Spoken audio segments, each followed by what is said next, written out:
kasih untuk kemenangan, untuk kesempatan yang Engkau berikan kepada kami bisa berada dalam ruangan kebaktian pada malam ini. Tuhan, Engkau sudah meliwatkan kami dari segala rintangan, dari segala tantangan yang sudah sempat dihadapkan oleh kuasa-kuasa kegelapan. Tapi Engkau sudah memberikan kami kesempatan dan kemenangan untuk berada di tempat ini. Kami mengucap syukur kepadamu Tuhan.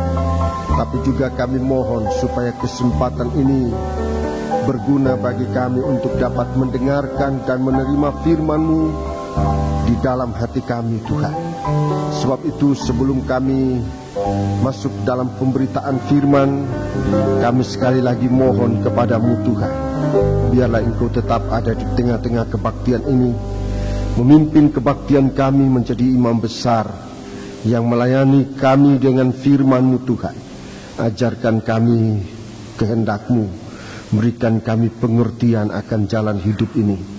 Terima kasih Tuhan, terima kasih. Saat pemberitaan firman-Mu, kuasa-kuasa kegelapan tidak mau ketinggalan, tetapi mau menggunakan kesempatan untuk menggoda kami, menggoda jalannya pemberitaan firman-Mu. Tetapi kami bersama sidang jemaat ini ingin bersatu hati, akan memanggil nama Engkau buat usir dia, yaitu di dalam nama Tuhan Yesus Kristus segala setan kami perintahkan kamu semua dalam nama Yesus pergi. Darah Yesus yang berkuasa. Terima kasih Tuhan. Haleluya. Terima kasih. Biar urapan roh-Mu yang suci tetap menguasai kami semua, baik indera kami, pikiran, perasaan hati kami, untuk dapat menyatu guna menerima firman-Mu dalam nama Yesus. Haleluya. Amin.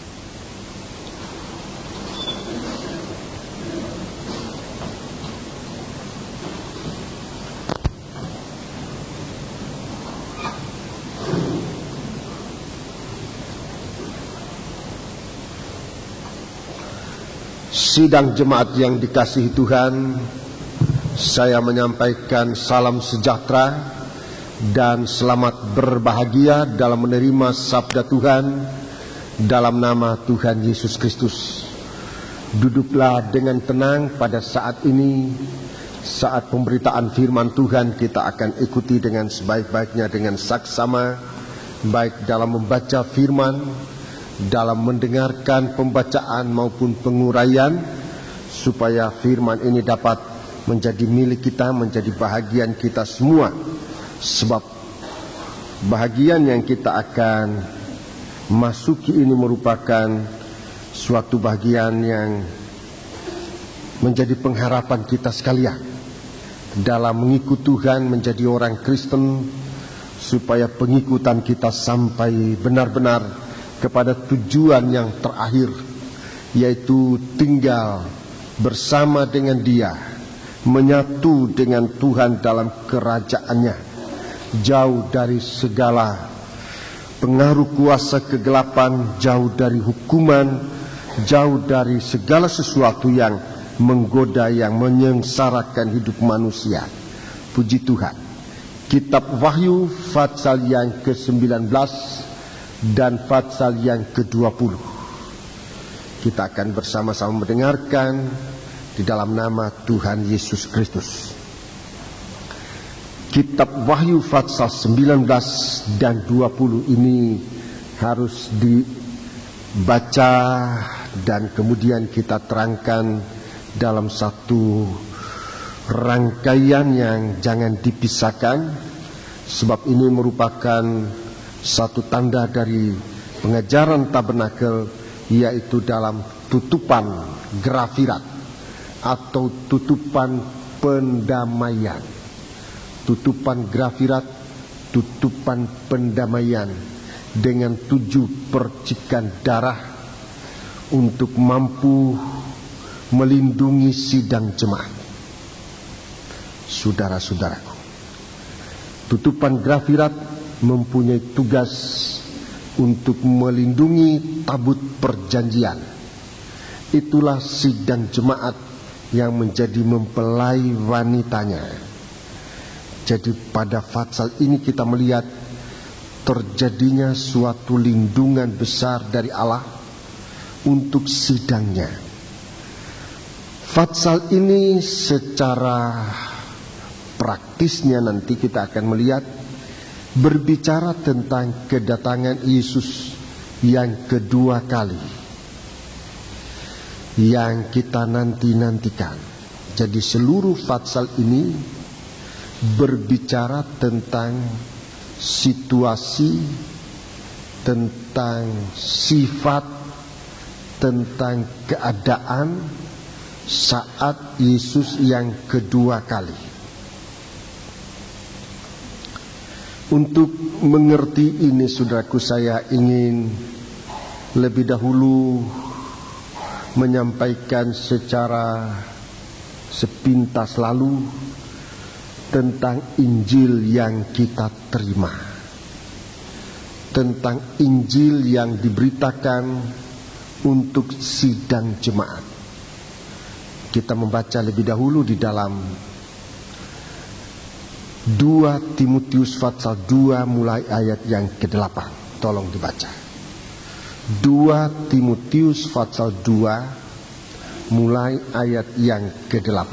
Mari kita baiknya membaca ini yang Injil secara lengkap yang kita sedang terima di hari-hari ini, tetapi banyak kali secara tanpa sadar kita kurang memperhatikan kelengkapan dari Injil yang sedang kita terima ini.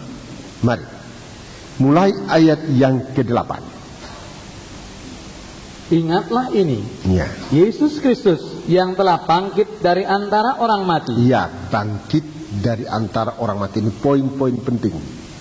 Bangkit dari antara orang mati, terus Yang telah dilahirkan Ya. sebagai keturunan Daud. dilahirkan. Ini poin penting. Terus Itulah yang kuberitakan dalam Injilku. itu yang kuberitakan dalam Injilku. 9. Karena pemberitaan Injil inilah aku menderita, Ya, malah dibelenggu seperti seorang penjahat. ya. Tetapi firman Allah tidak terbelenggu. Firman Allah itu terus berjalan. Jadi Injil ini berjalan sampai pada akhirnya, sampai pada tujuan akhir. Mari baca. Karena itu aku sabar menanggung semuanya itu bagi orang-orang pilihan Allah, Ya. supaya mereka juga mendapat keselamatan dalam Injil Yesus dengan kemuliaan yang kekal. Dengan kemuliaan yang kekal. 11. Benarlah perkataan ini, Ya. jika kita mati dengan dia, Ya. kita pun akan hidup dengan dia. Kita hidup dengan dia. Jika kita bertekun, kita pun akan ikut memerintah dengan dia. Ya, terus. Jika kita menyangkal dia, dia pun akan menyangkal kita. Ya. Jika kita tidak setia, dia tetap setia, karena dia tidak dapat menyangkal dirinya. Ya, terima kasih. Jadi inilah sesungguhnya perjalanan Injil yang harus kita ikuti sampai pada tujuan akhir. Dimulai dari Yesus yang lahir. Ini jelas. Dilahirkan. Jadi Yesus itu dilahirkan dari keturunan Daud. Ini poin pertama. Dilahirkan. Allah menjadi manusia lewat proses kelahiran. Ini poin pertama. Saya tidak akan menjelaskan poin demi poin, saya hanya tunjukkan saja. Jadi ini yang pertama, mengikut Yesus yang dilahirkan. Jelas bicara tentang soal kelahiran ini dari benih Daud. Kedua, poin yang kedua tentang Yesus mati dan bangkit. Tentang Yesus yang mati dan bangkit, yang sebenarnya dalam ayat ini terkandung juga tentang naiknya ke dalam kerajaan surga. Ini poin penting yang kedua. Mati, bangkit, naik ke surga. Itu jelasnya di dalam surat Kolose pasal 2. Surat Kolose pasal yang kedua kita melihat di sana, itu jelasnya. Ini satu poin, saudara-saudaraku, dengan 3 pengalaman. Kolose pasal 2 ayat 20. Apabila kamu telah mati bersama-sama dengan Kristus dan bebas dari roh-roh dunia, mengapakah kamu menaklukkan dirimu pada rupa-rupa peraturan, seolah-olah kamu masih hidup di dunia? Ya, ini berada dalam satu poin, mati bersama Yesus, bebas dari roh-roh dunia. Pasal 3 ayat 1. Karena itu, kalau kamu dibangkitkan bersama dengan Kristus, carilah perkara yang di atas, di mana Kristus ada, duduk di sebelah kanan Allah. Ya, yang kedua, bangkit bersama Yesus. Kemudian memperhatikan dia sudah naik, duduk di sebelah kanan Allah. Puji Tuhan. Jadi ini poin yang kedua, mati, bangkit, naik ke surga. Naik ke surga. Ini poin yang kedua yang penting kita perhatikan. Saudara-saudaraku, Yesus mati, bangkit, kemudian naik ke surga. Waktu dia lahir dengan Allah menjadi manusia dengan sifat benar-benar manusia, ya. Jadi waktu dia lahir kita menemukan benar-benar seorang manusia. Jadi sifat Yesus sebagai manusia jelas kelihatan di situ. Sifat ini kita masih bisa lihat waktu ia mati. Ia mati karena ia manusia. Seandainya dia bukan manusia, dia tidak bisa mati, saudara-saudaraku. Karena ia mati, ia manusia. Tapi ia bangkit. Ia bangkit menunjukkan kuasa Allah di dalam dia. Kuasa Allah yang membangkitkan dia, mengangkat dia naik dan duduk di sebelah kanan Allah. Ini poin yang, dalam poin ini kita menemukan Yesus sebagai anak Allah. Dia naik ke surga, dia adalah anak Allah. Dia bangkit, dia naik ke surga, dia adalah anak Allah, saudara-saudara. Jadi poin ini poin yang sangat penting. Dia melayani kita selama kurang lebih 3,5 tahun. Dia melayani manusia yang berdosa, menyembuhkan yang sakit, melenyapkan aib orang. Ini suatu pelayanan sebagai hamba. Ia mati dalam keadaan sebagai manusia taat sampai mati di atas kayu salib. Ini tanda-tanda. Saudara-saudara, kita lihat di situ sifat-sifatnya Tuhan Yesus. Tapi dia bangkit menunjukkan keilahiannya. Bahkan duduk di sebelah kanan Allah. Dia sama dengan Tuhan. Dia menjadi Tuhan. Haleluya. Tetapi poin yang terpenting adalah dia akan datang kembali. Ini suatu poin yang tidak terlalu banyak kali diberitakan. Sampai pada saat-saat ini juga masih tidak terlalu sering kita mendengarkan penekanan pada poin kedatangannya kembali.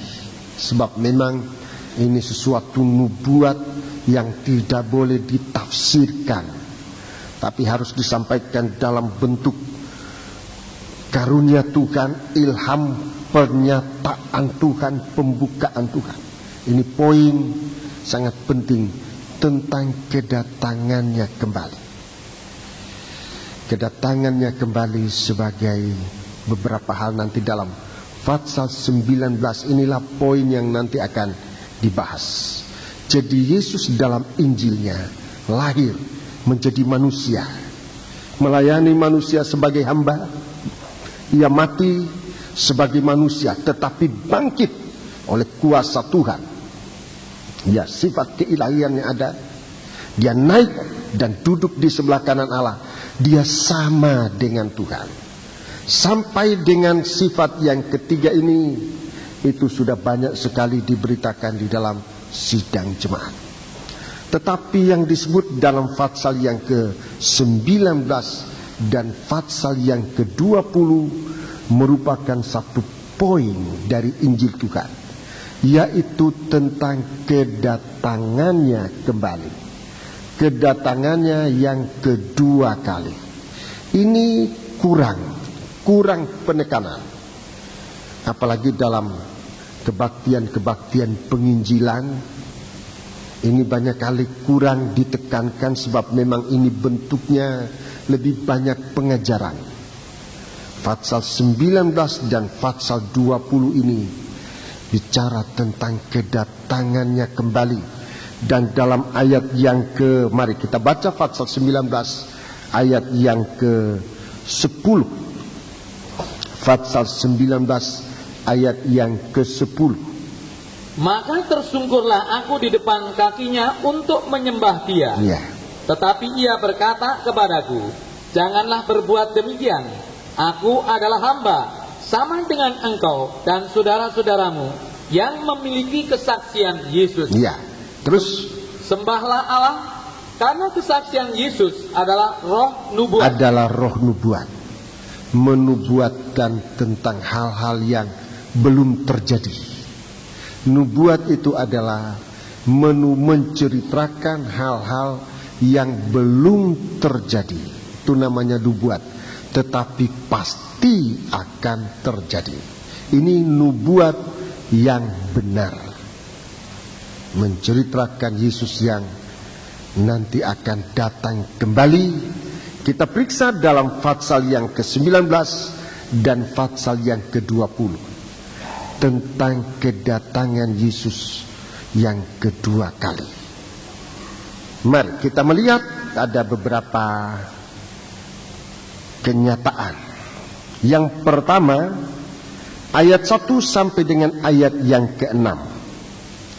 Ayat 1 sampai dengan ayat yang ke-6. Kita baca ayat yang ke-6. Ini kenyataan pertama. Kenyataan nubuat yang pertama.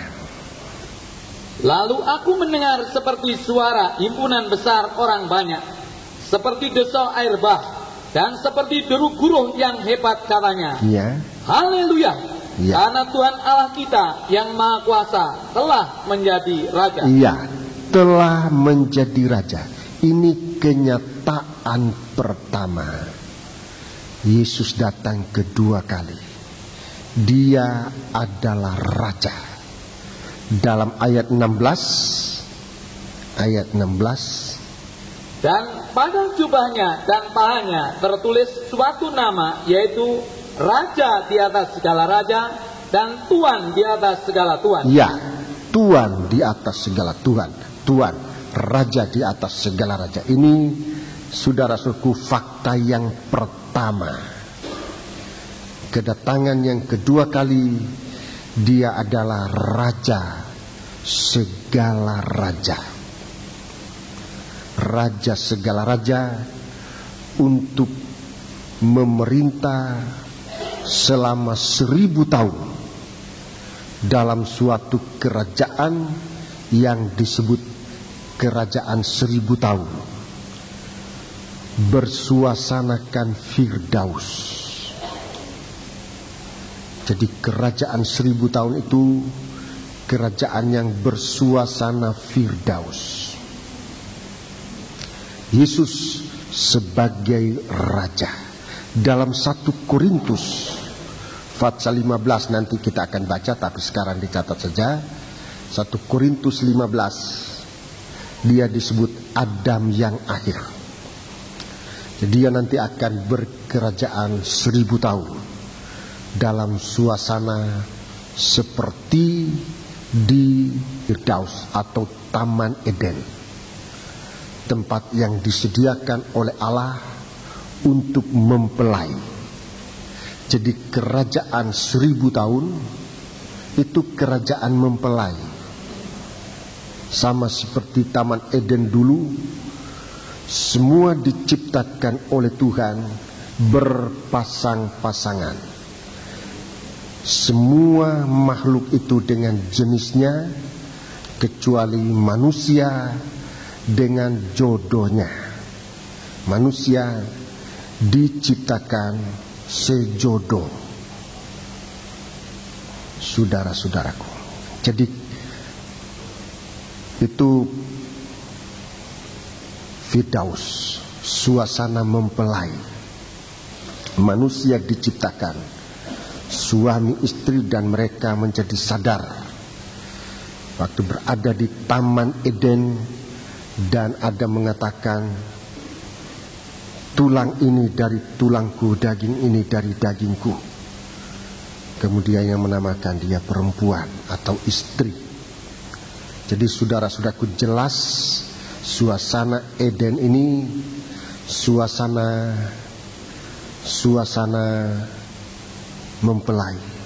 Pernah Tuhan tunjukkan saat bumi ini dihukum dengan air bah. Suasana itu dinyatakan oleh Tuhan di dalam Bahtera Nuh. Di dalam Bahtera Nuh, semua binatang-binatang, semua penumpang kapal itu atau bahtera itu adalah berpasang-pasangan. Sampai dengan 8 pribadi, Nuh dengan istrinya, Sem dengan istrinya, Yafet dengan istrinya, Ham dengan istrinya. Berpasang-pasangan 8 orang. Binatang-binatang juga begitu. Itu suasana penyelamatan dari kehancuran dunia, waktu dunia ditenggelamkan dengan air bah. Suasana ini juga nanti akan dikembalikan oleh Tuhan saat Yesus datang kembali. Suasana Firdaus itu disebut suasana kerajaan Allah di bumi 1000 tahun. Kerajaan Allah di bumi 1000 tahun. Doa yang diajarkan oleh Tuhan ini, saudara-saudaraku, doa yang diajarkan oleh Tuhan, datanglah kerajaanmu di bumi seperti di surga. Jadi itu suasana doa yang, saudara-saudaraku, yang akan digenapkan oleh Tuhan. Kerajaan 1000 tahun di mana Yesus akan tampil sebagai raja. Yang kedua, jadi Yesus datang yang kedua kali nanti, dia dalam fakta, kenyataan, dia raja. Tuhan Allah kita yang maha kuasa telah menjadi raja. Jadi waktu ia naik ke surga itu belum akhir dari misinya kerajaan surga yang dijalankan oleh Yesus Kristus. Masih satu langkah lagi, yaitu dia masih akan datang kembali untuk menjemput mempelainya. Itu 1 Tesalonika pasal 4 mulai ayat 18. Mulai ayat 13 sampai 18. Saudara baca di rumah. Yang kedua, kita baca ayat yang ke-7. Marilah kita bersukacita dan bersorak-sorai dan memuliakan Dia, karena hari perkawinan anak domba telah tiba dan pengantinnya telah siap sedia. 8. Dan kepadanya dikaruniakan supaya memakai kain lenan halus yang berkilau-kilauan dan yang putih bersih. Lenan halus itu adalah perbuatan-perbuatan yang benar dari orang-orang kudus. Ya, terima kasih. Yang kedua ini, dia sebagai mempelai laki-laki. Ini yang kedua. Dia sebagai mempelai laki-laki. Jelas dalam ayat yang ke-7 dan ayat 8 ini, gereja Tuhan adalah mempelai wanita. Jadi dia sebagai mempelai laki-laki dan kita adalah mempelai wanitanya. Itulah hari kedatangan. Dan justru saudara-saudaraku, dia datang sebagai mempelai, dan ayat yang ke-9 dikatakan ada perjamuan malam, pesta nikah anak domba Allah. Itu permulaan dari kerajaan 1000 tahun. Dimulai dengan pesta dan selama 1000 tahun itu suasana pesta. Ini nikah yang berpesta. Nikah yang berpesta, bukan pesta nikah lagi, tapi nikah yang berpesta. Ini teladan dari nikah. Nikah itu dalam suasana pesta. Itu kenyataan kedua. Kenyataan yang ketiga. Kenyataan yang ketiga kita baca ayat yang ke-11. Lalu aku melihat surga terbuka, sesungguhnya ada seekor kuda putih, dan ia yang menungganginya bernama Yang Setia dan Yang Benar. Ia menghakimi dan berperang dengan adil. Terus? Dan matanya bagaikan nyala api, dan di atas kepalanya terdapat banyak mahkota, dan padanya ada tertulis suatu nama yang tidak diketahui seorang pun kecuali ia sendiri. Terus? Dan ia memakai jubah yang telah dicelup dalam darah, dan namanya ialah Firman Allah. 14. Dan semua pasukan yang di sorga mengikuti dia. Mereka menunggang kuda putih dan memakai lenan halus yang putih bersih. Iya, sampai di situ. Di sini kita melihat Yesus, Firman Allah. Dia disebut yang setia dan yang benar. Istilah yang setia dan benar ini mengingatkan kita dengan seorang hamba, seorang imam. Sifat dari seorang imam, dia menjadi imam besar. Teladan dari pelayanan kita, dia menjadi imam besar. Teladan dari pelayanan kita. Jadi di sini untuk gereja Tuhan, ini sisi yang pertama. Dalam sisi yang pertama, kedatangan Yesus untuk gereja Tuhan. Ini sisi pertama. Kedatangan Yesus dilihat dari sisinya atau sudutnya gereja Tuhan. Saya ulangi apa yang saya sudah katakan tadi, merupakan kesimpulan. Jadi dilihat dari sisi gereja, dia itu adalah raja. Raja di atas segala raja. Raja di atas segala raja-raja. Sidang jemaat semuanya raja-raja. Anggota sidang jemaat itu semuanya raja-raja. Yaitu dari sisi gereja, nomor 1, dia datang sebagai raja di atas segala raja. Dan kita akan menjadi raja-raja. Tidak ada yang tidak raja. Jadi tidak usah ditanya-tanya siapa rakyatnya. Tidak usah ditanya-tanya siapa rakyatnya. Sebab kalau kita menganggap siapa rakyatnya, kita menganggap kerajaan surga itu seperti kerajaan dunia ini. Kerajaan surga jauh sekali dari pengertian kerajaan di dunia. Kerajaan di dunia ini ada tindis menindis, yang kuat menindas yang lemah, dan sebagainya. Tapi kerajaan surga lain. Dalam kerajaan surga itu terdiri dari raja-raja. Dan rajanya disebut raja di atas segala raja. Yang kedua, ini masih dalam sisinya gereja. Jadi Yesus datang dilihat dari dalam gereja, dari sisinya gereja, dari kalangan gereja, dari sudutnya gereja. Kita menantikan dia akan datang sebagai raja. Kita harus sudah menjadi sebagai raja-raja. Yang kedua, dari sisi gereja, yang kedua, dia datang sebagai mempelai laki-laki. Jadi kalau kita sedang menantikan dia datang, kita menantikan sebagai mempelai laki-laki. Ini tidak bisa ditawari dari kalangan gereja, dari sudutnya gereja.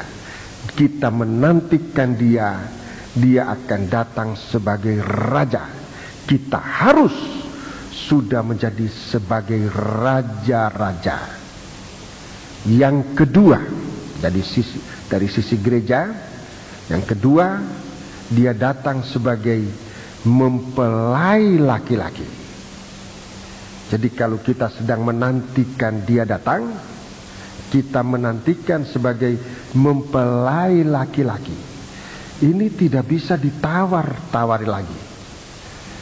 Kalau kita benar-benar menantikan dia, kita akan nampak dia datang sebagai mempelai laki-laki.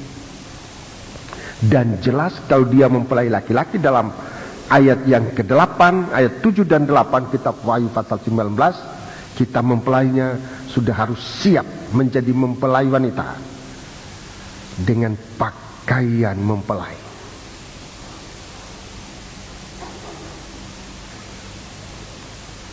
Yang ketiga, masih dari sisinya gereja, dia akan datang sebagai imam besar. Dia akan datang sebagai imam besar yang setia dan benar. Ayat-ayatnya ini lengkap dalam kesempatan-kesempatan berikut. Kita akan jelaskan, tapi untuk malam ini garis besar. Saudara perhatikan, dia datang sebagai imam besar. Dan itu berarti kita pengikut-pengikutnya harus menjadi imam-imam. Tidak ada seorang pun yang tidak imam. Tidak ada seorang pun yang tidak imam. Itu sebabnya saudara-saudaraku, saya sebagai gembala dengan segala keterbatasan, tapi melihat ini saudara-saudaraku, saya berdoa serta mohon kemurahan Tuhan supaya semua anggota gereja Tuhan jangan ada yang pasif. Semua harus melayani Tuhan dalam bidang apa saja yang saudara digerakkan oleh Tuhan. Dan saudara-saudaraku, dalam Filipi pasal 2, di sana dia katakan Tuhan memberi kita kemauan dan pekerjaan dan tugas. Asal kita mau dan mata kita terbuka. Dan kalau kita merasakan kita berada dalam tubuh Kristus, kita harus punya tugas. Tidak ada sel dalam tubuh Kristus ini yang tidak punya tugas. Sebab sel yang mati dalam tubuh Kristus itu akan terkeluar dari tubuh. Akan terkeluar dan tidak bisa disisipkan atau ditempatkan kembali. Sebab itu melepaskan diri dari tugas, saudara-saudaraku, sesuatu hal yang harus kita pikirkan matang-matang. Sebab gereja Tuhan ini bukan suatu organisasi, tetapi suatu organ, suatu tubuh yang hidup, terdiri dari sekian banyak sel. Semua sel itu hidup dan mempunyai tugas sendiri-sendiri. Jadi kita lihat saudara-saudaraku, dia akan datang yang kedua kali dari sisi gereja. Itu pasal 19 ini kita melihat dia datang sebagai raja. Kita adalah raja-raja, Dia datang sebagai mempelai laki-laki, kita harus menjadi mempelai wanita. Tidak ada jalan lain, saudara-saudara. Sebab kalau tidak menjadi mempelai wanita, yang berarti kita berada di Yerusalem baru, berarti berada di tempat lain, di tubuh yang lain. Itulah Babel, wanita ibu tuna susila. Itu yang ketiga, ia datang sebagai imam besar, dan kita harus menjadi imam-imam. Semua ini ada ayatnya. Tuhan menjadikan kita raja-raja dan imam-imam, dan kita menjadi mempelainya atau tubuhnya, di mana dia akan menempatkan diri sebagai kepala. Dan sampai ini nanti tercapai, baru Injil itu berhenti. Sampai tubuh dan kepala ini dipersatukan. Dia datang untuk mempersatukan yang di surga dan yang di bumi. Efesus, surat Efesus pasal pertama.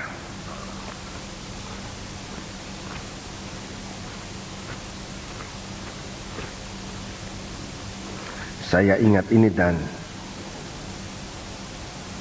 coba kita membaca Efesus pasal pertama ayat 9 sampai ayat 10. Sebab ia telah menyatakan rahasia kehendaknya kepada kita. Ya, ini suatu rahasia. Rahasia kehendaknya kepada kita. Sesuai dengan rencana kerelaannya. Rencana kerelaannya. Yaitu rencana kerelaan yang dari semula telah ditetapkannya di dalam Kristus. Ya, jadi ini rencana semula, bahwa manusia itu diciptakan menurut teladan Allah. Diciptakan menurut teladan Allah, laki-laki atau pria dan wanita, suami dan istri. Itu rencana Allah yang pertama. Terus sebagai persiapan kegenapan waktu. Iya, sebagai persiapan kegenapan waktu. Untuk mempersatukan di dalam Kristus. Iya. Sebagai kepala segala sesuatu, baik yang di surga maupun yang di bumi. Iya, untuk mempersekutukan yang di surga maupun yang di bumi. Yang di surga itulah Yesus sebagai kepala. Yang di bumi ini adalah gereja Tuhan. Jadi rencana untuk mempersekutukan, rencana untuk mempersekutukan gereja dan Tuhan. Tuhan itu di surga, kita di bumi, tapi mau dipersekutukan oleh Tuhan. Dan itu yang disebutkan kesempurnaan ilahi. Dan sebelum mencapai ini, Tuhan belum berhenti bekerja. Injil belum digenapkan seluruhnya. Jadi sampai nanti gereja Tuhan ini dipertemukan dengan Kristus sebagai kepala dan gereja Tuhan sebagai tubuhnya. Ayat 22.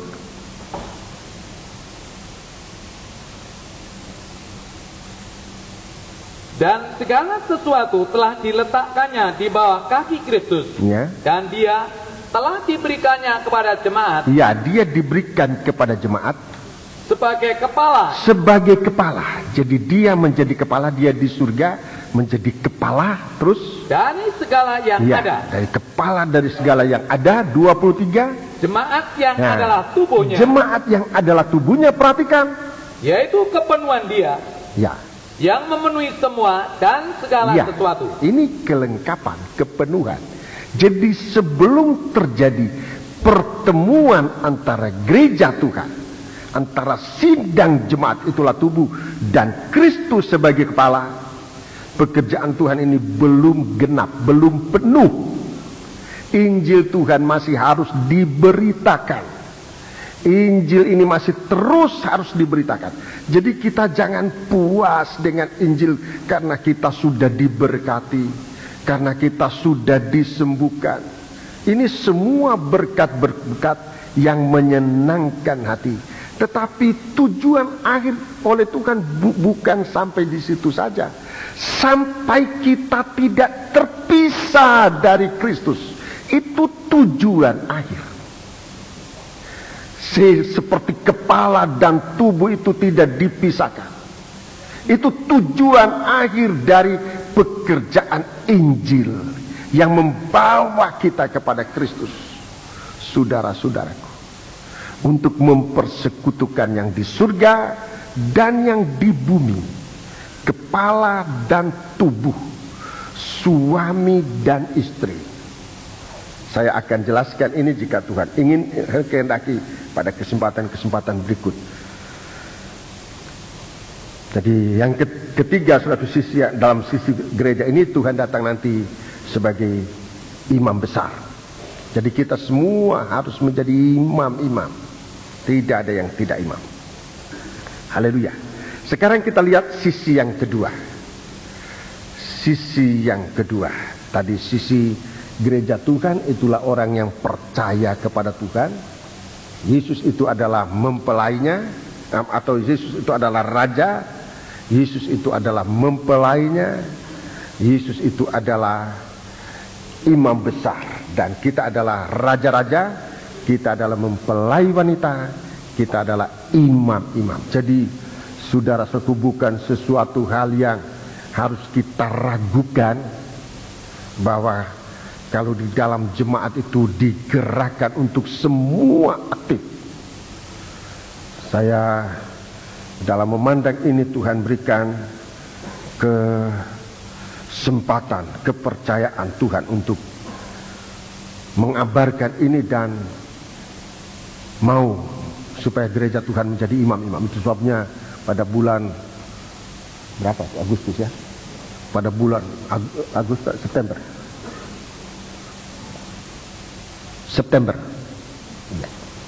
Pada bulan September yang lalu, seluruh anggota jemaat ini diberi kesempatan untuk ikut penataran.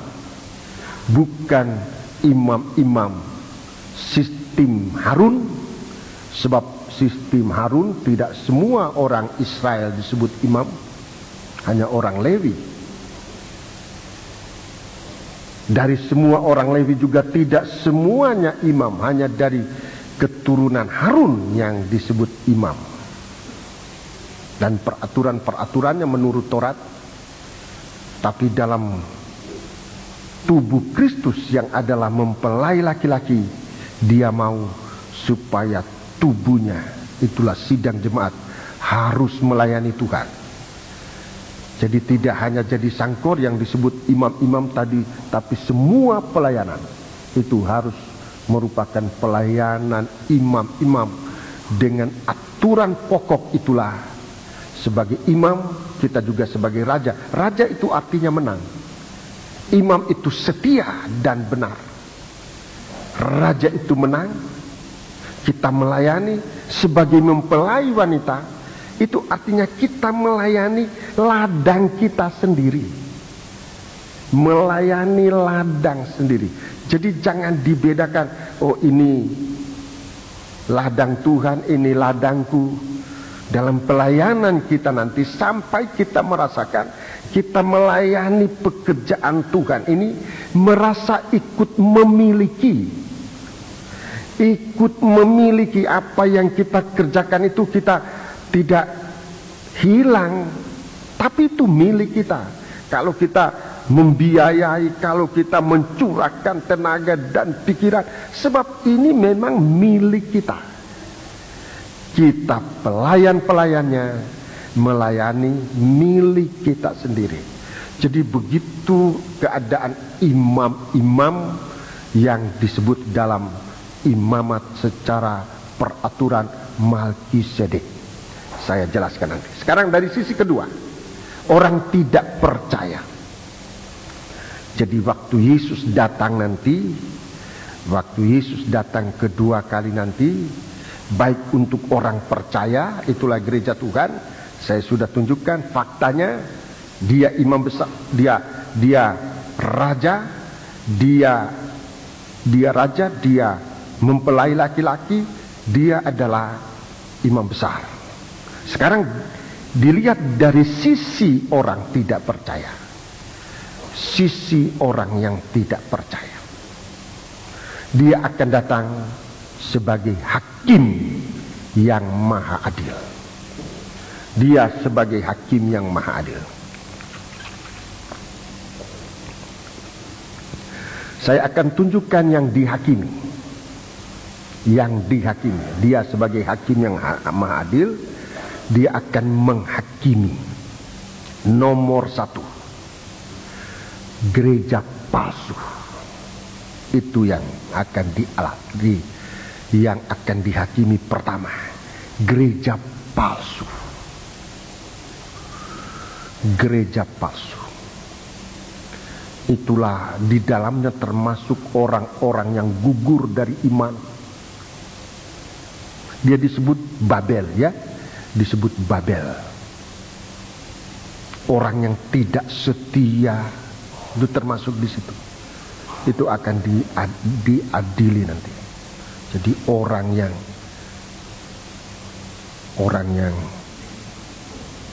gugur dari iman, orang yang tidak setia. Saudara-saudaraku, orang yang tidak dilahirkan baru,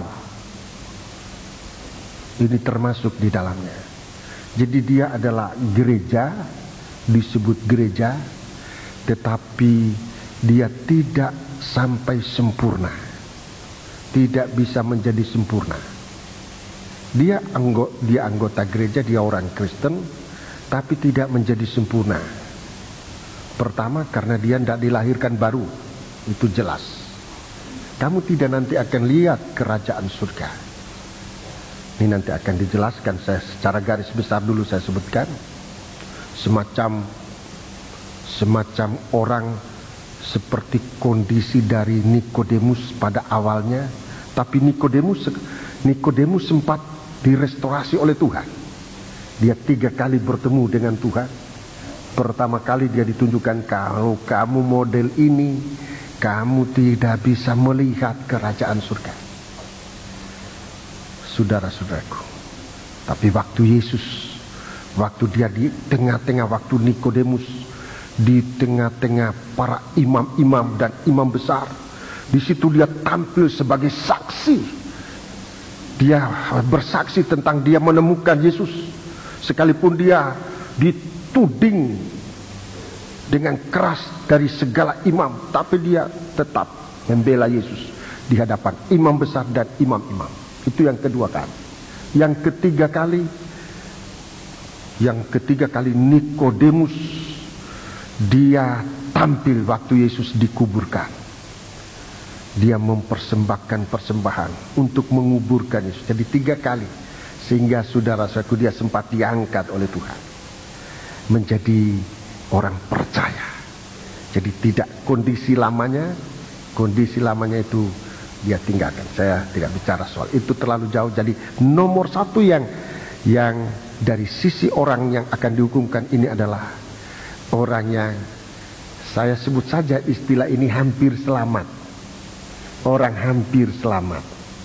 Itu orang sudah di gereja, mungkin sudah jadi pendeta, tapi tidak menjaga diri, akhirnya jatuh, tidak bisa memperbaiki diri. Yang ikuti pengajaran-pengajaran sesat, itu orang-orang sesat, ya. Jemaat Korintus dinasihati oleh Rasul Paulus. Itu ayatnya, mari kita baca di dalam, atau saudara catat saja nanti dalam Wahyu 19 ayat yang kedua, kita baca ayat yang kedua. Wahyu 19 ayat yang kedua. Ini orang yang dihukum yang pertama. Jadi Yesus akan datang sebagai hakim untuk orang-orang semacam ini. Sebab benar dan adil segala penghakimannya, karena ialah yang telah menghakimi pelacur besar itu, yang merusakkan bumi dengan percabulannya, dan ialah yang telah membalaskan darah hamba-hambanya atas pelacur itu. Iya, terima kasih. Jadi ini yang pertama, Ini pertama yang dihakimi. Ini pertama yang dihakimi. Dalam surat 1 Petrus pasal 4 memang ini penghakiman mulai dari rumah Allah. Ini orang-orang semacam ini. Ya. Ini nanti akan dibaca pada kesempatan berikut. Jadi ini yang pertama. Pelacur besar. Yang kedua. Yang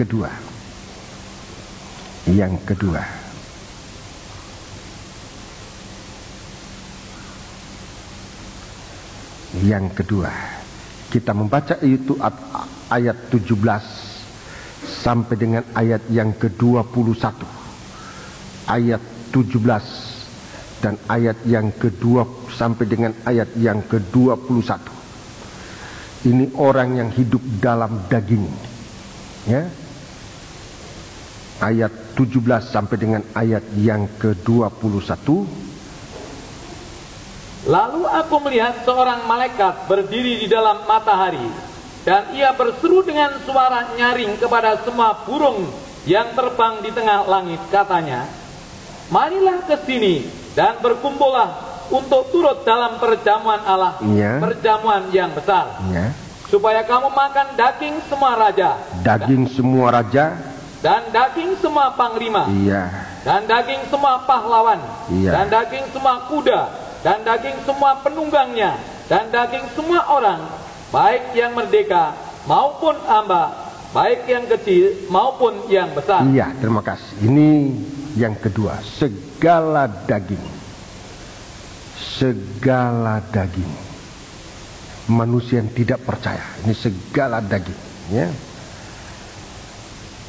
Bersama dengan ini disebutkan nabi palsu atau binatang dan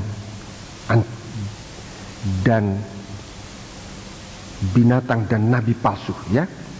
Mari kita membaca itu ayat 20. Ayat 20. Maka tertangkaplah binatang itu, dan bersama-sama dengan dia nabi palsu yang telah mengadakan tanda-tanda di depan matanya, dan dengan demikian ia menyesatkan mereka yang telah menerima tanda dari binatang itu dan yang telah menyembah patungnya. Keduanya dilemparkan hidup-hidup ke dalam lautan api yang menyala-nyala oleh belerang, dan semua orang lain dibunuh dengan pedang yang keluar dari mulut penunggang kuda itu, dan semua burung kenyang oleh daging mereka. Iya, jadi ini buat orang yang tidak percaya. Termasuk di situ manusia pada umumnya, ya. Manusia yang hidup dalam hawa nafsu daging, kemudian antikris dan nabi palsu. Ini dihukum waktu Yesus datang. Nabi palsu dan antikris. Nabi palsu dan antikris. Nabi palsu dan antikris langsung dibuang ke dalam api. Langsung dibuang ke dalam lautan api. Itu nabi palsu dan antikris. Jadi itu dihukum waktu Yesus datang kedua kali. Sementara gereja Tuhan, saudara-saudaraku, berkerajaan 1000 tahun, nabi palsu dan antikris sudah masuk dalam lautan api. Saya ulangi, sudah masuk dalam lautan api. Kemudian orang-orang yang tidak percaya dibunuh. Dia mati. Selama 1000 tahun dia tidak dibangkitkan. Mari kita membaca ayatnya. Pasal 20 ayat 5. Pasal 20 ayat 5. Tetapi orang-orang mati yang lain tidak bangkit sebelum berakhir masa yang 1000 tahun itu. Inilah kebangkitan pertama. Ya, inilah kebangkitan pertama. Jadi waktu kebangkitan pertama. Jadi waktu Yesus datang yang kedua kali, orang mati yang lain, saudara-saudaraku, orang mati di luar Tuhan tetap dalam alam maut. Saya tidak mengatakan istilahnya sebab memang ada istilah-istilah menurut saya tidak pernah baca dalam Alkitab, saudara-saudaraku. Tapi ada orang berpengetahuan, istilah apa saya tidak mengajarkan kepada saudara. Saya sebut saja mereka berada dalam kuburan. Mereka tidak bangkit. Waktu Yesus datang, kemudian gereja Tuhan menjadi raja-raja, gereja Tuhan menjadi mempelai, gereja Tuhan menjadi imam-imam berada berkerajaan 1000 tahun. Ini orang ini bekerja berkerajaan 1000 tahun. Semoga kita semua ada di situ, saudara-saudara. Kemudian yang lain, orang-orang yang lain tidak bangkit pada waktu itu.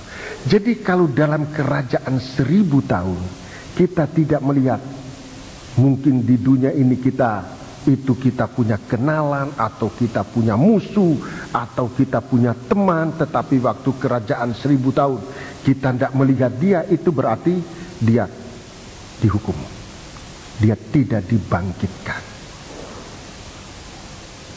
Ini golongan kedua yang tidak dibangkitkan, ya.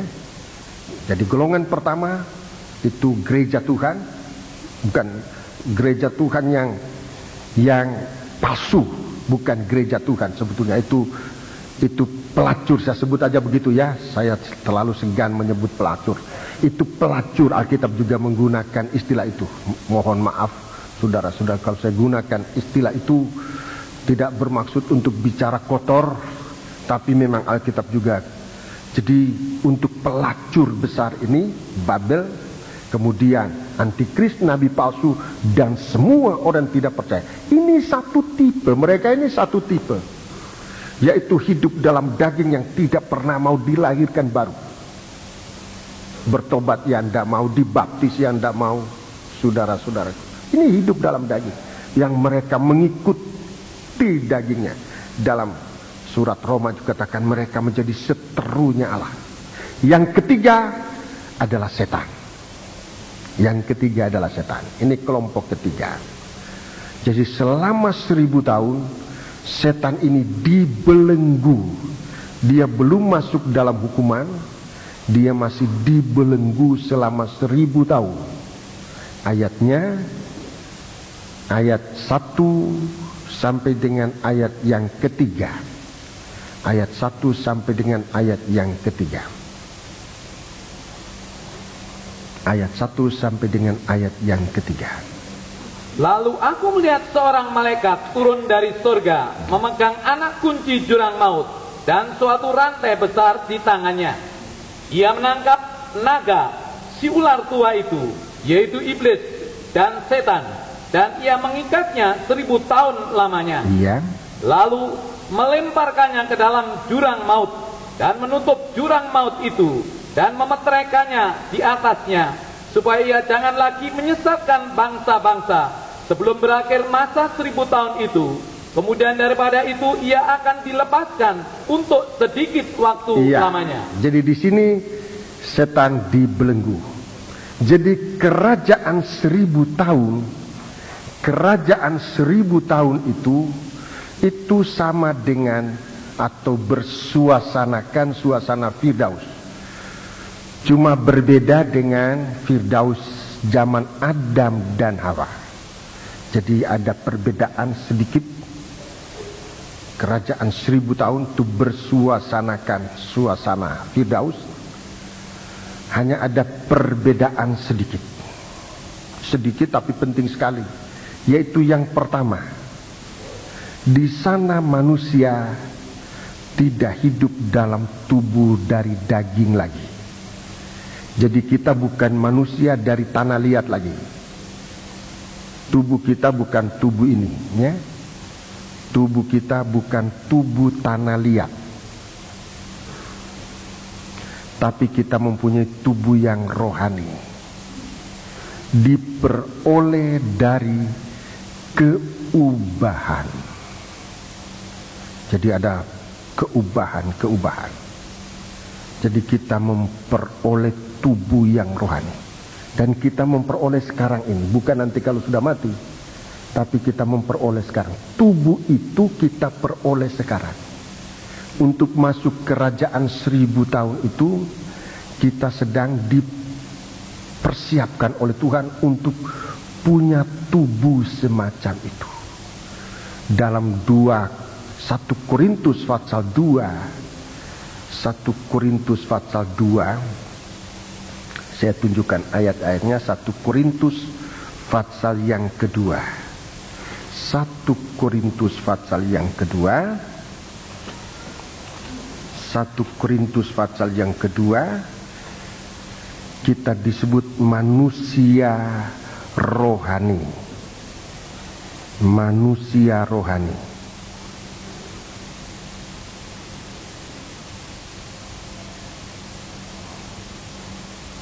Manusia rohani. Kita baca itu ayat yang ke-12. Kita tidak menerima roh dunia, tetapi roh yang berasal dari Allah, supaya kita tahu apa yang dikaruniakan Allah kepada kita. Ayat 15. Tetapi manusia rohani menilai segala sesuatu. Ya, ini manusia rohani. Jadi kita sekarang sedang disiapkan menjadi manusia rohani. Kita disiapkan menjadi manusia rohani. Ayat yang ke pasal 3. Sekarang pasal 3 ayat 1. Dan aku, saudara-saudara, pada waktu itu tidak dapat berbicara dengan kamu seperti dengan manusia rohani, Ya. tetapi hanya dengan manusia duniawi. Ya, jadi saudara, kita lihat bagaimana Tuhan sekarang berbicara dalam sidang jemaat. Sebab perkara yang dibicarakan dalam sidang jemaat ini adalah perkara-perkara rohani. Saudara-saudaraku, yang hanya bisa dimengerti oleh orang yang punya kehidupan rohani, tabiat rohani. Kalau dibicarakan dalam sidang jemaat ini adalah perkara-perkara rohani. Saudara-saudaraku, yang hanya bisa dimengerti oleh orang yang punya kehidupan rohani, tabiat rohani. Kalau orang hidup dalam tabiat daging, tidak bisa nerima ini, saudara. Tidak bisa. Dia akan pergi, dia akan tinggalkan. Sebab memang dia tidak bisa mengerti. Coba baca pasal 2 lebih bagus baca. Pasal 2 ayat 13. Dan karena kami menafsirkan hal-hal rohani kepada mereka yang mempunyai roh, kami berkata-kata tentang karunia-karunia Allah, dengan perkataan yang bukan diajarkan kepada kami oleh hikmat manusia. Jadi bukan hikmat manusia. Terus tetapi oleh ayat 14. Tetapi manusia duniawi. Manusia duniawi ini manusia yang tidak mau bertobat. Ini manusia daging. Manusia duniawi, manusia daging yang tidak mau bertobat, tidak dapat bertobat. Tetapi manusia duniawi tidak menerima apa yang berasal dari tidak roh bisa Allah. Menerima apa yang berasal dari roh Allah. Karena hal itu baginya adalah suatu kebodohan. Mereka akan pergi. Kita mau ikat bagaimanapun. Kalau kita tutup jendela itu, dia akan nerobos dan dia akan keluar. Seumpamanya. Tidak bisa ditahan. Sebab perkara ini perkara rohani. Jadi tidak ada suatu ikatan, peraturan atau apa saja. Di sini harus dinyatakan adalah bahwa kita ini menerima keubahan atau tidak menerima keubahan. Yang tidak menerima keubahan tidak bisa tahan. Sebab perkara ini dibicarakan lewat karunia Roh Kudus, bukan dengan hikmat manusia, tetapi oleh Roh. Dan orang-orang manusia duniawi tidak menerima apa yang berasal dari Roh Allah. Karena hal itu baginya adalah suatu kebodohan. Terus dan ia tidak dapat memahaminya. Ia tidak dapat memahaminya. Sebab hal itu hanya dapat dinilai secara rohani. Hanya bisa dinilai secara rohani. Itu sebabnya Rasul Paulus mengatakan, dulu aku tidak bisa bicara itu kepada kamu. Sebab kamu masih manusia duniawi. Baca ulangi ayat 1. Dan aku, saudara-saudara, pada waktu itu tidak dapat berbicara dengan kamu seperti dengan manusia rohani. Ya, dengan manusia rohani. Jadi, saudaraku, tingkatan dari kerohanian gereja Tuhan itu harus meningkat sesuai dengan derak langkah dari firman Allah. Semakin hari semakin meningkat, saudara-saudara. Baca terus. Tetapi hanya dengan manusia duniawi Iya. yang belum dewasa dalam Kristus. Belum dewasa dalam Kristus. 2. Susulah yang kuberikan kepadamu, bukanlah makanan keras. Bukan makanan keras. Sebab kamu belum dapat menerimanya. Kamu belum dapat Dan menerimanya. sekarang pun kamu belum dapat menerimanya. Iya. 3. Karena kamu masih manusia duniawi. Sebab jika di antara kamu ada iri hati. Ya, ini tanda daging ini. Iri hati. Apalagi? Dan perselisihan. Perselisihan. Bukankah hal itu menunjukkan bahwa kamu manusia duniawi dan bahwa kamu hidup secara manusiawi? Iya, ada banyak tanda-tanda dari daging. Di sini disebut 2 saja. Iri hati, perselisihan. Ada banyak tanda-tanda, saudara. Dan orang semacam ini tidak bisa masuk di dalam pembentukan tubuh Kristus. Gak bisa.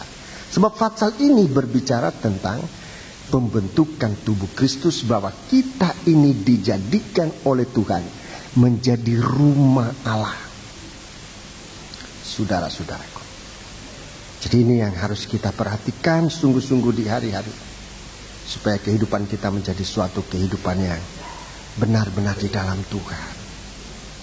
Satu kehidupan yang tidak dikuasai oleh daging, tapi hidup di dalam kehidupan rohani yang sungguh-sungguh. Haleluya.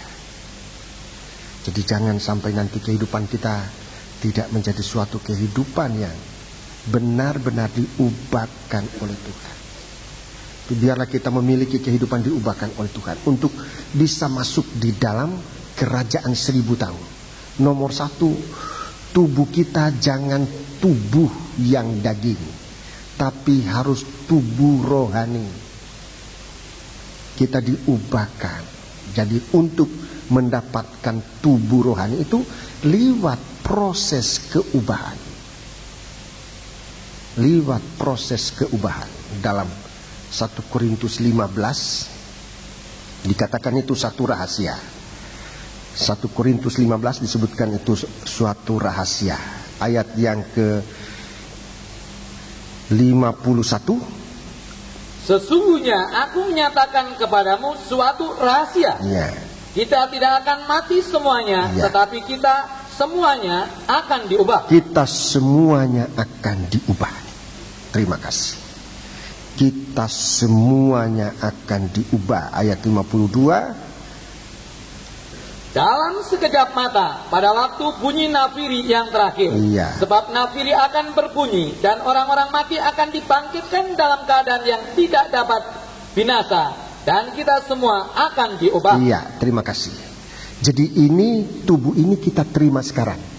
Bukan nanti kalau sudah mati baru terima ini. Kalau kita tidak terima sekarang yang tidak bisa. Kalau kita berada di dalam Kristus, seperti disebutkan dalam 1 Korintus pasal yang kedua tadi, kita berada di dalam Kristus, kita diubahkan. Kita sedang diubahkan. Setiap kali firman Tuhan dibunyikan bagaikan nafiri, setiap kali firman Tuhan disampaikan, dijelaskan, ada sepatah kata firman Tuhan yang kita bisa terima, itu berkuasa mengubahkan kita. Saya dalam penggembalaan, saudara-saudaraku, menerima kesaksian banyak dari saudara-saudara dalam sidang jemaat, baik gereja sebelum, gereja di sini, saya melayani di gereja di mana-mana. Sebagai gembala saya menerima kesaksian mereka. Ada yang menerima sepatah perkataan, hanya sepatah kata, tapi itu dia terima. Itu begitu berkuasa merombak pandangannya, merombak pendiriannya. Saudara-saudara, ada yang satu kalimat, ada yang lebih banyak, tapi kesimpulannya adalah setiap kali firman diberitakan, bagaikan nafiri ditiupkan, itu mengerjakan keubahan. Dan kalau kita bijaksana, setiap keubahan itu kita inventarisir, kita simpan sebaik-baiknya untuk nanti ditambah dengan keubahan yang lain. Kita tambah dengan keubahan lain sampai pada nafiri yang terakhir, semua sudah diubahkan. Daging tidak berkuasa lagi atas kita. saudara-saudaraku. Dan kita nanti akan masuk golongan semacam di gambar ini. Mempelai perempuan Kristus bersalut dengan matahari, bermahkota 12 bintang, di bawah kakinya ada bulan. Ini dibawa ke padang belantara. Dibawa ke padang belantara untuk tidak mengalami suasana sengsara di akhir zaman ini. Menjelang hari kedatangan Tuhan, ada sengsara yang besar. Disebutkan juga masa aniaya selama 3,5 tahun.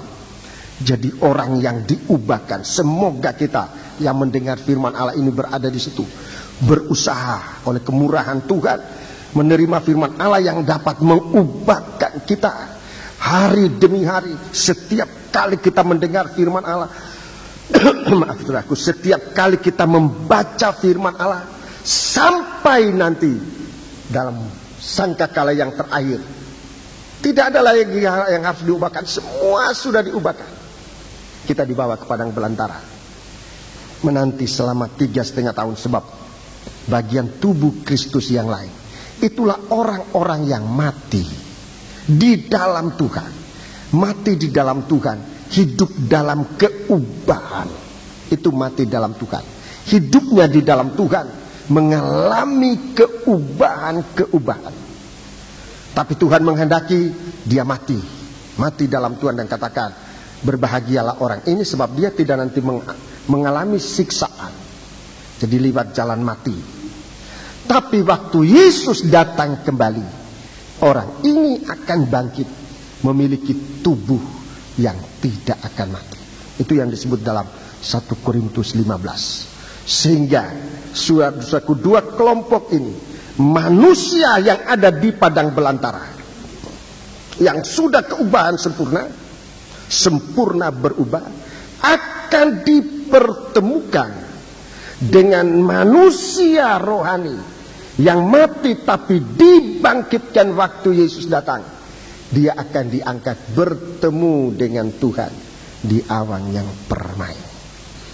Saya pikir, saya rasa apa yang saya jelaskan ini cukup jelas untuk sidang jemaat.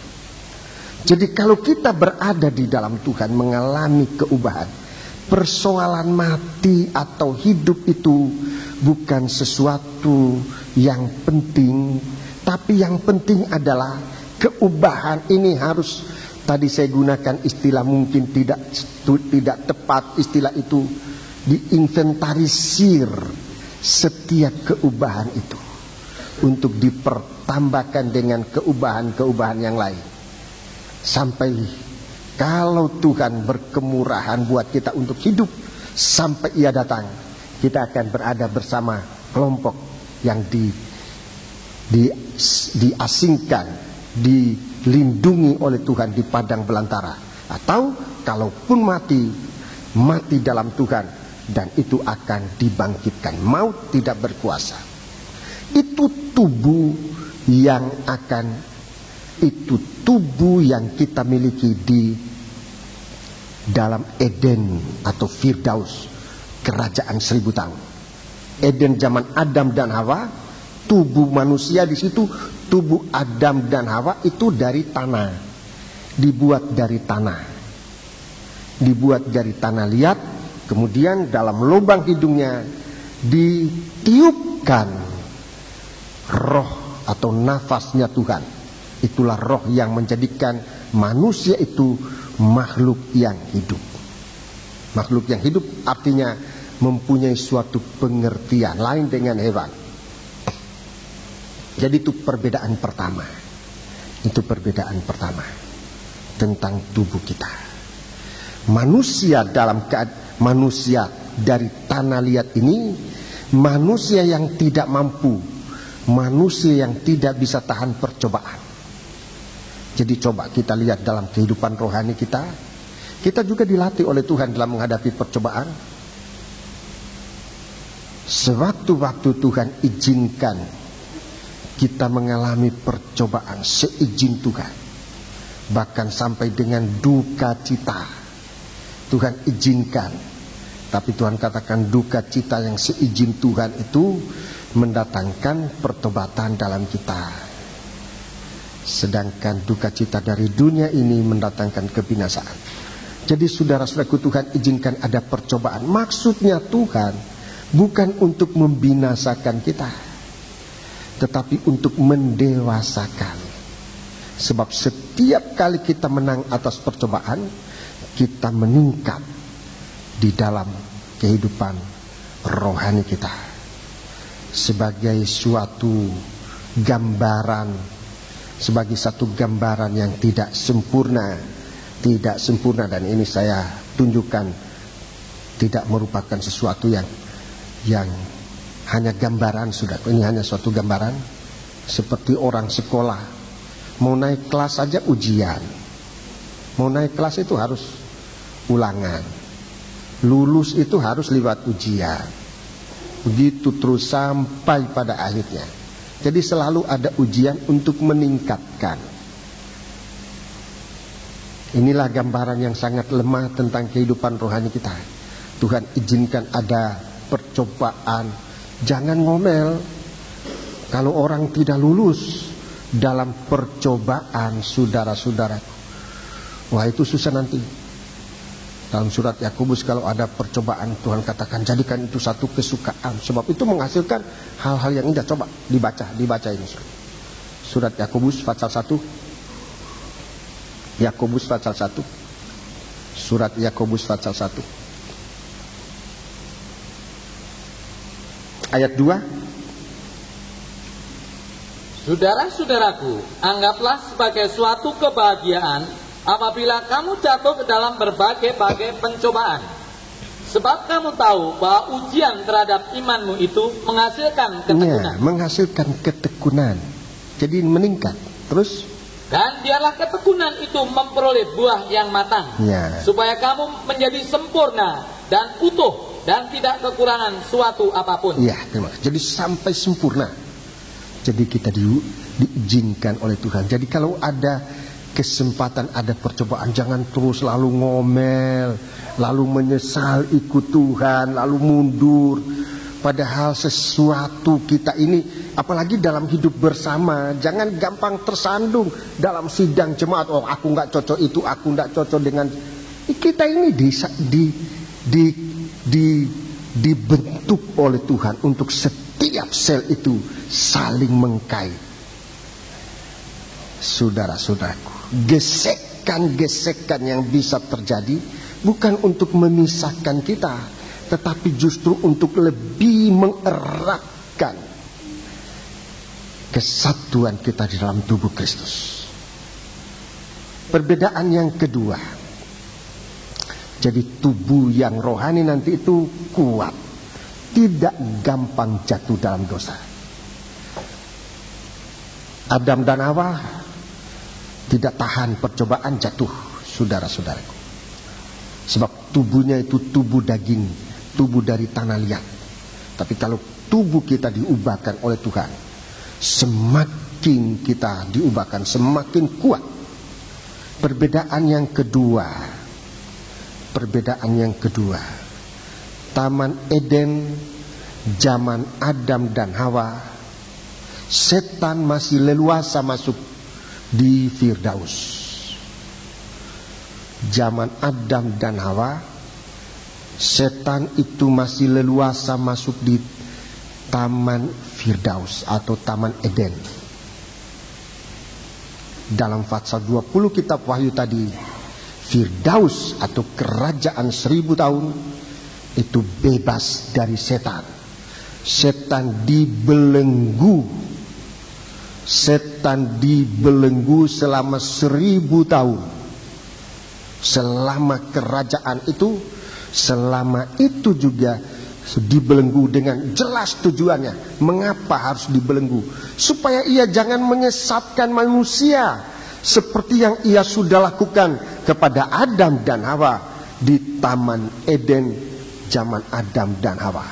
Dikatakan di sini ayat 3, lalu melemparkannya ke dalam jurang maut ayat 3 ya, Wahyu 20 ayat 3, dan menutup jurang maut itu dan dimeteraikannya di atasnya, supaya setan jangan lagi menyesatkan bangsa-bangsa sebelum berakhir masa 1000 tahun itu.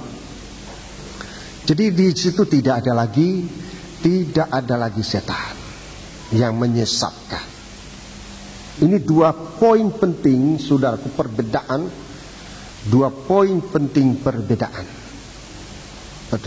yang sangat jelas, sehingga kesimpulannya bahwa di Taman Eden itu, di Taman Firdaus, kerajaan 1000 tahun, manusia tidak bisa berdosa lagi. Tidak bisa berdosa. Tidak bisa berdosa lagi. Jadi kerajaan 1000 tahun manusia tidak ada dosa, tidak bisa berdosa. Tidak bisa berdosa lagi. Nomor 1 sebabnya jelas. Sebab manusia sudah dilahirkan baru. Sudah diubahkan, tidak lagi tubuh daging, tapi sudah tubuh rohani.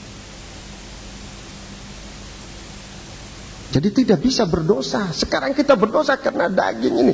Dalam Yakobus itu jelas. Manusia itu berdosa dari daging itu. Manusia itu berdosa karena hawa nafsu daging. Tapi kalau kita dilahirkan kembali, anak Tuhan itu tidak bisa berdosa lagi. Sebab tubuhnya bukan tubuh daging lagi, dia tubuh rohani. Lebih coba baca ayatnya. 1 Yohanes pasal 3. 1 Yohanes pasal 3. Surat 1 Yohanes pasal 3. Sebutkan ayatnya. 1 Yohanes pasal yang ketiga ayat 9. Setiap orang yang lahir dari Allah, Ya, setiap orang yang lahir dari Allah tidak berbuat dosa jadi lagi. lahir dari Allah, memiliki tubuh ilahi, tidak berbuat dosa lagi. Sebab benih ilahi tetap ada di dalam dia. Perhatikan, Dan ia tidak dapat ya, berbuat dosa. bukan cuma tidak berbuat dosa, tidak dapat berbuat dosa lagi. Karena ia lahir dari Allah. Ya, terima kasih. Karena ia lahir dari Allah. Itulah tubuh di Taman Eden, kerajaan 1000 tahun. Yang kedua, sebab tidak ada godaan lagi. Sekarang masih banyak godaan. Masih banyak godaan-godaan. Masih banyak tantangan-tantangan yang membuat kita goyah dan bahkan jatuh. Sebab kita ditantang. Dan kita menghadapi tantangan itu dengan daging. Kalau kita menghadapi tantangan itu, godaan itu dengan daging, pasti jatuh.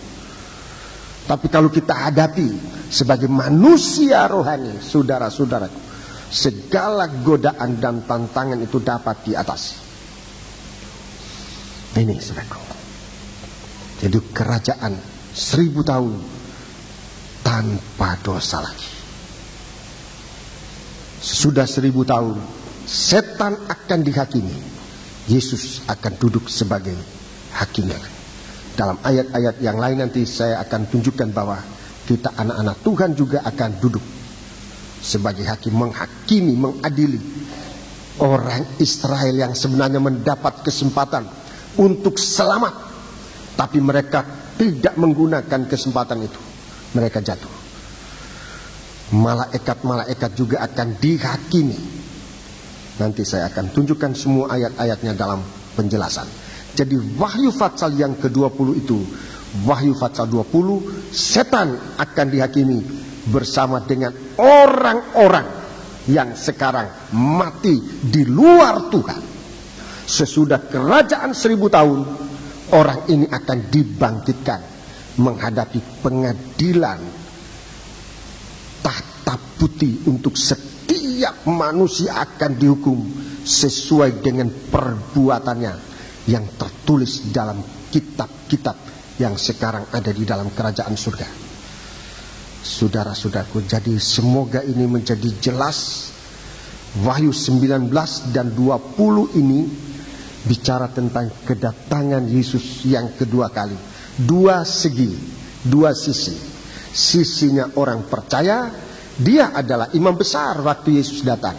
Dia adalah raja di atas segala raja. Dia adalah mempelai laki-laki. Itu dari sisi orang percaya. Dari sisinya orang tidak percaya, dia akan menjadi hakim yang akan menghakimi, menghukum. Baik orang ini adalah jemaat palsu, gereja palsu, manusia daging, antikris, nabi palsu, dan setan. Itu satu tempatnya nanti, di dalam lautan api dan belerang. Disitulah maut yang kedua. Sementara gereja Tuhan akan masuk dalam kerajaan Allah kekal selama-lamanya, Yerusalem baru. Jadi ini arah tujuan, ini garis besar dari Wahyu 19 dan 20. Jika Tuhan izinkan, mulai pada hari Minggu yang akan datang, kita akan mendengar, mengikuti bagaimana kita menghadapi Dia sebagai Raja di atas segala raja. Itu nomor 1. Ayat 1 sampai dengan ayat yang ke-6 kitab Wahyu. Di situ ada sorakan haleluya, pengangkatan sang raja. Tuhan kita telah menjadi raja. Yesus dia datang dari surga, dia menjemput mempelainya. Dalam 1 Tesalonika pasal 4 ayat 13, orang mati dibangkitkan, kita yang masih hidup diubahkan dalam sekejap mata, dan ada pertemuan raya di angkasa. Kita masuk dalam kerajaan 1000 tahun, masuk dalam pesta, masuk dalam perjamuan malam, pesta kawin anak domba Allah. Dan waktu ini, waktunya itu sangat dirahasiakan. Waktunya sangat dirahasiakan. Kitab Wahyu ini, apa yang diceritakan dalam kitab Wahyu, itu kejadian-kejadiannya. Tetapi urutan waktunya sangat dirahasiakan. Jadi jangan saudara terpatok dengan fatsal, susunan ayat. Itu tidak ada kaitan dengan urutan waktu, saudara-saudara. Waktunya itu sangat dirahasiakan. Tidak ada orang pun yang tahu. Susunan waktunya itu pun masih sangat rahasia. Jadi jangan banyak kali, termasuk saya dulu, memikirkan kok gini, sesudah ini gini. Sebab saya ikutkan fatsal. Nanti jadi kacau. Nanti jadi kacau, saudara-saudara.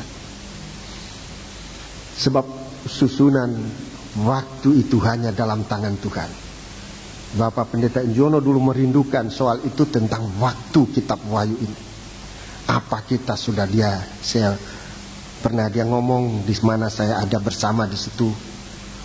Kalau kita ini sudah masuk kitab Wahyu atau belum?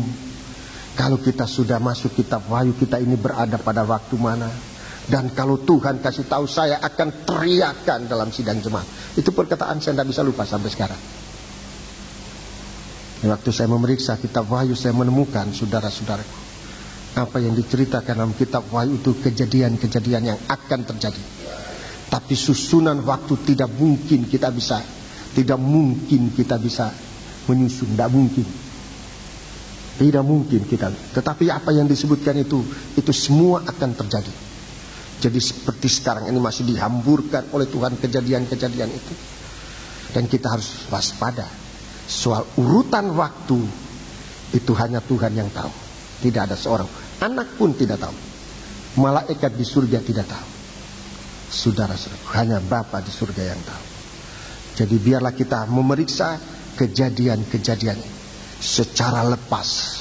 Jangan terikat dengan waktunya. Memang soal waktu hanya disebut ada waktu 3,5 tahun, ada masa kandungan, ada waktu-waktu itu.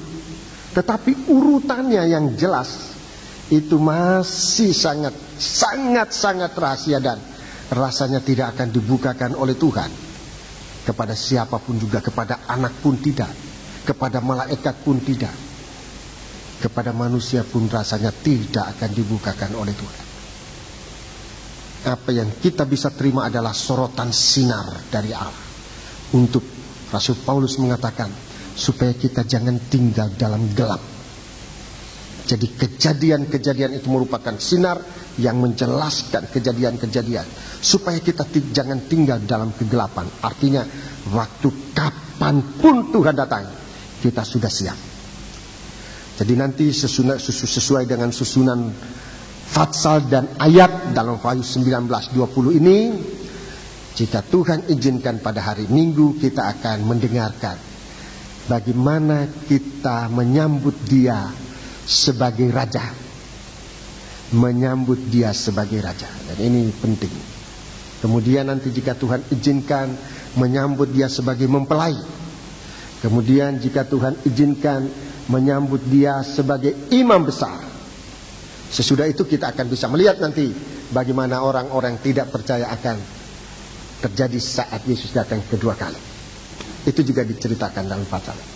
Tapi ini nanti dalam waktu-waktu yang akan datang kita mendengarkan uraiannya. Semoga Tuhan mengizinkan kita menikmati firman Allah. Puji Tuhan. Mari kita bersama-sama berdiri.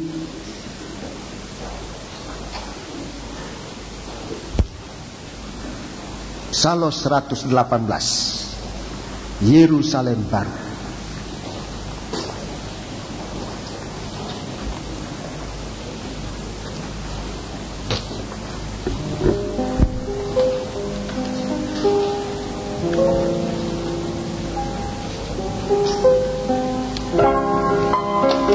Pelayan-pelayan perjamuan suci segera tampil ke depan. Yang penting sekarang keubahan hidup kita. Haleluya.